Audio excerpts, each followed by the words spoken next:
Hello friends, आप सभी को राधे राधे। आज हम रीट 2017 का लेवल 2 का पेपर सॉल्व करेंगे। तो स्टार्ट करते हैं बिना देरी किए हुए।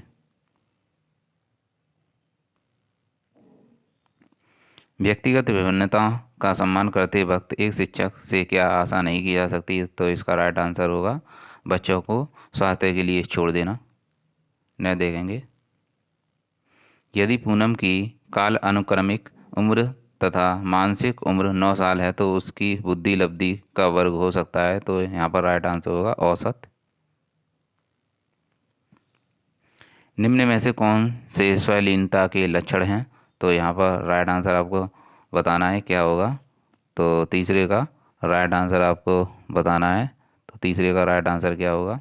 कमजोर सामाजिक व्यवहार, रूढ़िबद्ध व्यवहार, कमजोर संप्रेषण, उपयुक्त सभी। तो राइट आंसर यहाँ पर होगा उपयुक्त सभी। मात्रात्मक व्यक्तिगत क्षमता रूपी प्रक्रिया को कहा जाता है। तो आपको बताना है चौथे का आंसर क्या होगा। चौथे का आंसर आपको बताना है क्या होगा। तो चौथे का आंसर है, चौथे का राइट आंसर है बुद्धि यानी ग्रोथ।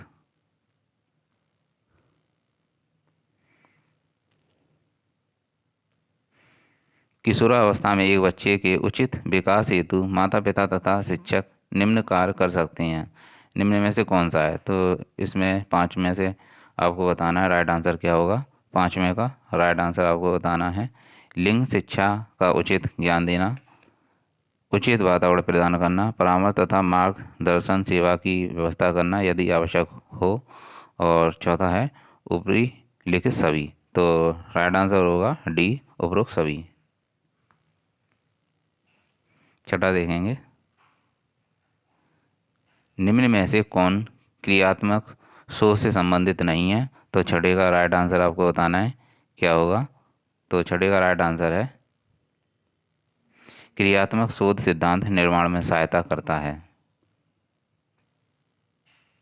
सातवां देखेंगे, ये शिक्षक अपनी कक्षा में थॉर्नडाइक के सिद्धांत को लागू करने जा रहा है। निम्नलिखित में से क्या शिक्षक को लागू नहीं करना चाहिए? तो सातवें का राइट आंसर आपको बताना है क्या होगा। तो सातवें का राइट आंसर है बी, बच्चों को नई चीज़ें सीखने हेतु खोज विधि के लिए उन्मुख किया जाना चाहिए।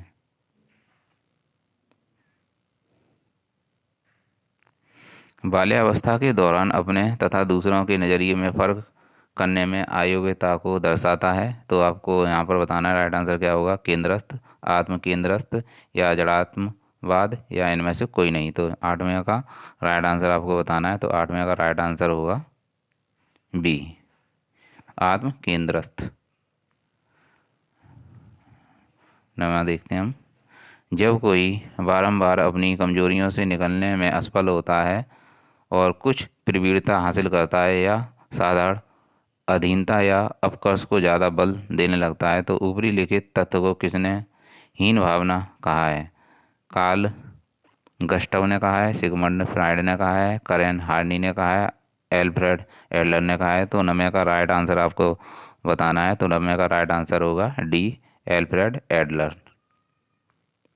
दसवां देखेंगे, अत्यंत निपुणतापूर्ण अधिगम पद्धति जिस पर बंडूरा तथा वॉल्टन ने बल दिया है वे हैं पुरस्कार तथा सजा, स्वयं वास्तविकरण, निरीक्षण युक्त अधिगम या अनुकरण, या ऊपरी लिखित में से कोई नहीं। तो इस दसवें का राइट आंसर आपको बताना है क्या होगा। तो दसवें का राइट आंसर है बी, निरीक्षण युक्त अधिगम या अनुकरण। 11 में देखेंगे हम, 11 में क्या होगा।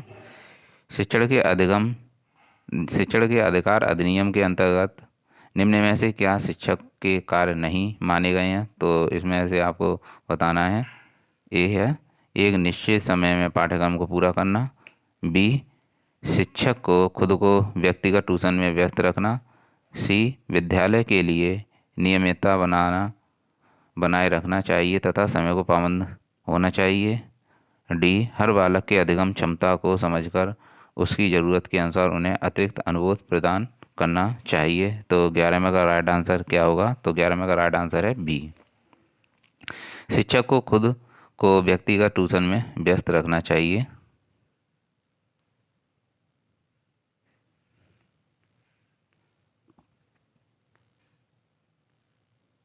12वें का देखेंगे हम, फ्रायड के अनुशासित व्यक्तित्व की बनावट के अनुसार निम्न में से कौन मूलभूत तीव्र इच्छा के उठने के साथ ही तुरंत तथा तुरंत तथा अनैच्छिक रूप से संतुष्ट करता है? तो इसमें आपको राइट आंसर बताना है। 12वें का राइट आंसर क्या होगा? तो 12वें का राइट आंसर है एदम।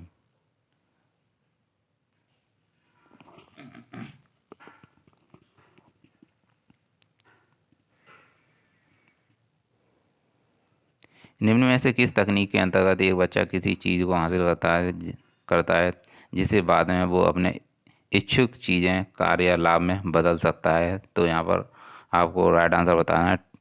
टोकन इकोनॉमी गठन करना, विलोपन, अप्रकट संवेदीकरण। तो यहाँ पर राइट आंसर क्या होगा आपको बताना है। यहाँ पर राइट आंसर क्या होगा बताइएगा। तो 13वें का राइट आंसर क्या है? तो 13वें का राइट आंसर है ए, टोकन इकोनॉमी। 14वें देखेंगे। समायोजन प्रक्रिया के दौरान विद्यार्थीगण बहुत से विरोधाभासी परिस्थितियों में गुजरते हैं। उदाहरण स्वरूप एक विद्यार्थी शिक्षक के सामने अपनी गलतियों को स्वीकार करना चाहता है, पर इसके साथ ही वह शिक्षक द्वारा दंडित होने से भी डर रहा है। निम्न में से किसके सापेक्ष में इसे अच्छी तरह समझाया गया है? तो यहाँ पर आपको चारों में से राइट आंसर बताना है। 14वें का राइट आंसर क्या होगा? तो 14वें का राइट आंसर है सी। 14वें का राइट आंसर है सी, पद्धति वर्जन विरोधाभासी परिस्थिति। एक 5 वर्ष के बच्चे में दूसरे के प्रति प्रतिक्रिया तथा संप्रेषण में कमी तथा असामान्य व्यवहार को बारंबार करता है। इस तरह के लक्षण किस चीज़ का प्रतीक है? तो 15वें का राइट आंसर आपको बताना है क्या है? तो 15वें का राइट आंसर है सी, शैशव स्वलीनता। किशोरावस्था की ऐसी आदत जिसमें खुद को भूखे रखने की प्रवृत्ति होती है तथा यह ज़्यादा बालिकाओं में पाई जाती है, ऐसी अवस्था को कहा जाता है? तो यहाँ पे 16वें का राइट आंसर आपको बताना है। 16वें का राइट आंसर होगा एनोरेक्सिया नर्वोसा।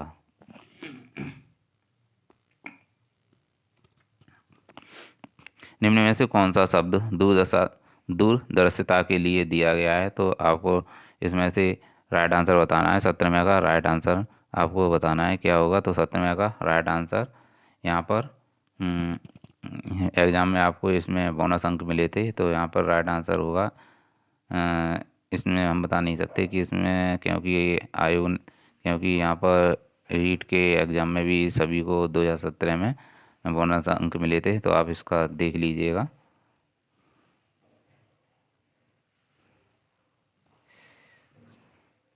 अठारहवें में का सीखने का व्यवहारिक सिद्धांत द्वारा दिया गया था।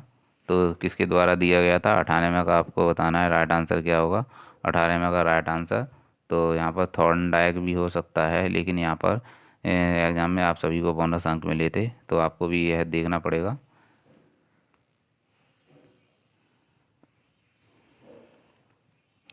19वां, निम्नलिखित में से कौन सी संस्था प्रशिक्षण नियमावली तथा कार्यक्रमों का विकलांगता पुनर्वास के क्षेत्र में भारत में क्रियान्वयन करता है? तो राइट आंसर यहाँ पर 19 का डी होगा, भारतीय पुनर्वास परिषद।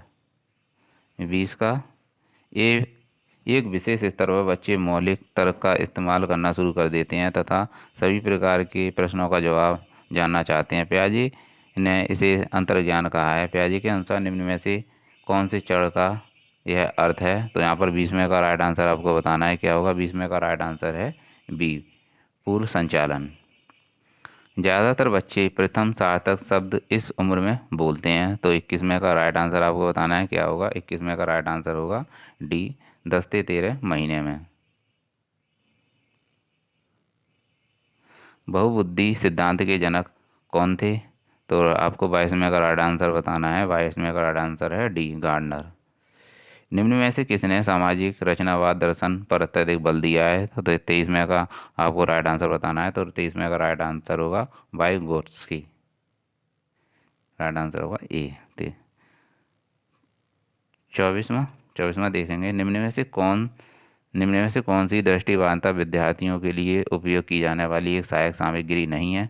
तो 24वें का राइट आंसर आपको बताना है। तो 24वें का राइट आंसर होगा, यह भी आपके एग्जाम में बोनस अंक रहे थे इसमें, तो यहाँ पर राइट आंसर हो सकता है निम्न में से कौन सी दृष्टिबाधिता विद्यार्थियों के लिए उपयोग की जाने वाली सामग्री नहीं है? यहाँ तो सामग्री पाठ्य पुस्तक, अनुप्रयोग, वाणी संश्लेषक, बड़े प्रिंट की किताबें, विशालक, कंप्यूटरीकृत किताबें। तो यहाँ पर आपका इस 24 में आपके बोनस अंक रहे थे, तो आप अपने हिसाब से देख लीजिएगा। श्रवण में विकृति की माप की जाती है, डेसिबल में की जाती है, ये तो आप सभी को पता ही होगा। निम्नलिखित में से कौन सूक्ष्म चलन कौशल का उदाहरण है? तो 26वें का आपको राइट आंसर बताना है, क्योंकि यह बहुत ही सरल है। तो 26वें का राइट आंसर है डी, लिखना। स्कीमा का मतलब है, यह भी बताइएगा। 27 का स्कीमा का क्या मतलब है? लंबे समय के याददाश्त में सूचना के संगठित पैकेट्स का एकत्रित होना। तो यहाँ पर राइट आंसर होगा सी, 27वें का सी होगा। 28वां, सूचना प्रक्रमण सिद्धांत बुद्धि को विभिन्न आधारभूत कौशलों में विभक्त करने के लिए लिए जाने जाते हैं, जिसे लोग सूचना प्राप्त करने, संक्रमण करने और तर्क देकर समस्या समाधान के लिए उपयोग करते हैं। इस तरह के सिद्धांत का प्रतिपादन करने हेतु श्रेष्ठ किसे माना गया है? तो यहाँ पर आपको 28 का राइट आंसर बताना है, क्या होगा? तो 28 का राइट आंसर है डी, रॉबर्ट स्टर्नबर्ग। निम्न दिए गए IQ स्तर में शिक्षणीय वर्ग को चुनें। तो यहाँ पर 29 का राइट आंसर आपको बताना है, क्या होगा? तो यहाँ पर 29 का राइट आंसर ए भी होगा और सी भी होगा। 70 से 90 और 50 से 70 ये IQ स्तर में शिक्षणीय वर्ग हैं। आयोग ने से दोनों आंसर माने हैं, रीट में दोनों आंसर माने हैं, मैं आयोग बोल गया, सॉरी। आनुवंशिकता की इकाई है, तो यहाँ पर आपको राइट आंसर बताना है। 30वें का राइट आंसर क्या होगा? तो ये तो आप सभी को जानते होगा, आनुवंशिकता की इकाई जीन होती है। तो फ्रेंड्स, ये थे पेडागोजी के लेवल 2 के पेपर रीट 2017 के। मिलता हूँ नेक्स्ट वीडियो में।